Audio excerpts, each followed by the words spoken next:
രാജകുമാരി സേനാപതി പഞ്ചായത്തുകളെ തമ്മിൽ ബന്ധിപ്പിക്കുന്ന ഇല്ലിപ്പാലം ഈ മഴക്കാലത്തെ അതിജീവിക്കുമോ എന്ന ആശങ്കയിലായിരുന്നു പ്രദേശവാസികൾ.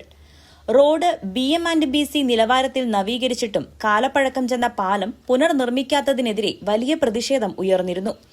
എന്നാൽ നാട്ടുകാരുടെ നീണ്ട നാളത്തെ കാത്തിരിപ്പിന് ഒടുവിൽ പരിഹാരമാകുന്നു. പാലം പുനർനിർമ്മിക്കുന്നതിനായി പുതിയ ബഡ്ജറ്റിൽ തുക വകയിരുത്തിയതായും 1 വർഷത്തിനുള്ളിൽ നിർമ്മാണം പൂർത്തിയാക്കുമെന്നും ഉടുമ്പൻചോല MLA അഡ്വക്കേറ്റ് സേനാപതി വേണു അറിയിച്ചു. സേനാപതി രാജകുമാരി ഗ്രാമപഞ്ചായത്തുകളെ ബന്ധിപ്പിക്കുന്ന ഏറ്റവും പ്രധാനപ്പെട്ട ഒരു പാലമാണ് ഇല്ലിപ്പാലം. പണ്ട് ഇല്ലി കൊണ്ടായിരുന്നു, അതുകൊണ്ടാണ് ആ പേര്.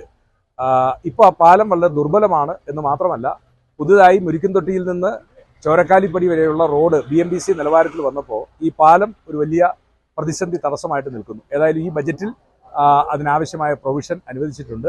അതുകൊണ്ട് തന്നെ 1 കൊല്ലത്തിനുള്ളിലെങ്കിലും ഈ പാലം യാഥാർത്ഥ്യമാകും എന്നുള്ളതാണ്. അതിനുള്ള നടപടികൾ സ്വീകരിക്കുന്നതാണ്.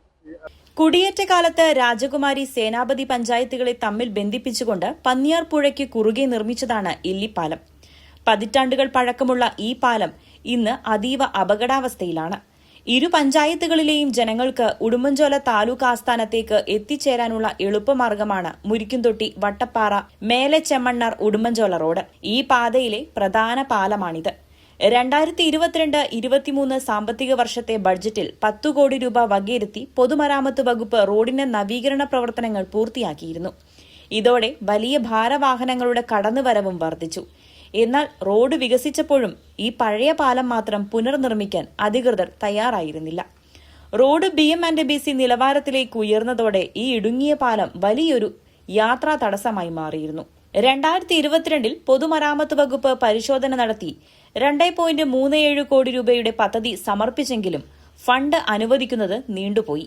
എന്നാൽ നാട്ടുകാരുടെ നിരന്തരമായ ആവശ്യങ്ങൾക്കും ആശങ്കകൾക്കും ഒടുവിൽ ശാശ്വത പരിഹാരമാവുകയാണ്. ഒപ്പം കുളപ്പാറച്ചാലിൽ നിന്നും പാലത്തിലേക്ക് വരുന്ന അപ്രോച്ച് റോഡും ഇതിനോടൊപ്പം പൂർത്തീകരിക്കാനുള്ള നടപടികളും ആരംഭിച്ചു. ബഡ്ജറ്റിൽ തുക അനുവദിച്ചതോടെ വരും ദിവസങ്ങളിൽ തന്നെ പാലത്തിന്റെ ടെൻഡർ നടപടികളിലേക്ക് പൊതുമരാമത്ത് വകുപ്പ് കടക്കും. പുതിയ പാലവും ഒപ്പം കുളപ്പാറച്ചാലിൽ നിന്നുള്ള അപ്രോച്ച് റോഡും യാഥാർത്ഥ്യമാകുന്നതോടെ മലയോര മേഖലയിലെ ജനങ്ങളുടെ വർഷങ്ങളായുള്ള യാത്രാക്ലേശത്തിനാണ് പരിഹാരമാകുന്നത്. കേരള 1 മലയാളം, ഇടുക്കി.